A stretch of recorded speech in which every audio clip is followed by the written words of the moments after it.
Colleagues, U.S. opposition to this resolution will come as no surprise. It fails to condemn Hamas or recognize Israel's right to defend itself, and it wrongly legitimizes the false narratives benefiting Hamas, which have sadly found currency in this Council. Council members ignored when the United States made clear that this resolution was unacceptable. The Council instead adopted for performative action designed to draw a veto that extends Hamas terrorists and those who fund them and support them and gives them a lifeline. Let's recall that Hamas started this brutal conflict on October 7th, 2023, when it perpetrated the worst massacre and kidnapping of Jews since the Holocaust. To the approval of its supporters who took to the streets on October 8th to praise what Hamas had done, Hamas promises to repeat October 7th. Despite everything, Hamas has no regrets. The lives of Gaza civilians in harm's way are mere tools in the project to destroy Israel. Hamas continues to hold 48 hostages. Those who remain alive are captive in a living hell. It has done so for 713 days.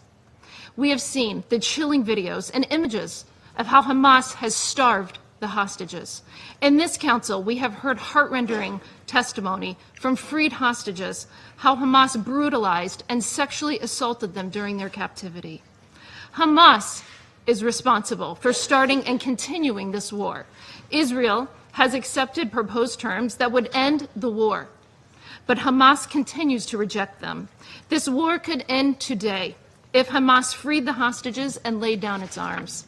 This resolution has other serious defects beyond just failing to condemn Hamas. First, the United States has stressed since this conflict began that Israel has the right to defend itself. This resolution seeks an immediate, unconditional, and permanent ceasefire that would leave Hamas in a position to carry out future October 7th attacks, as it has threatened to do so many times. This resolution draws a dangerous false equivalence between Israel and Hamas. There can be no equating the two, full stop. The hostages in this resolution are a mere afterthought. The United States will never accept this. President Trump will never accept this. He has made clear all 48 hostages must be released now. This resolution also refuses to acknowledge and seeks to return to a failed system that has allowed Hamas to enrich and strengthen itself at the expense of civilians in need. This resolution wrongly references the IPC report with its flawed methodology, changed standards, and clear bias. Gaza has humanitarian needs because of Hamas, and because the international community turned a blind eye to the true use of the billions in aid that it provided. Israel takes clear risks by working every single day with the United States and regional partners to deliver aid to civilians, as we witnessed today. As Ambassador Huckabee said, initial reports show a terrorist arrived at Albany Crossing, driving an aid truck intended for Gaza, and murdered 2 Israeli soldiers. This heinous act betrays the trust in humanitarian efforts. We offer our condolences to the bereaved IDF families. This resolution fails to recognize the reality on the ground that there has been a meaningful increase in the flow of humanitarian aid. However, the UN's own data shows that approximately 85% of UN aid sent to Gaza since May 19th has been intercepted. We must ensure that this aid reaches the civilians who need it, rather than sustaining the Hamas terrorists. The Gaza Humanitarian Foundation, the GHF, supports that goal, delivering over 167 million meals to date to those in need, rather than to Hamas. GHF works well, and it is untainted by the extreme failure of other organizations at the UN.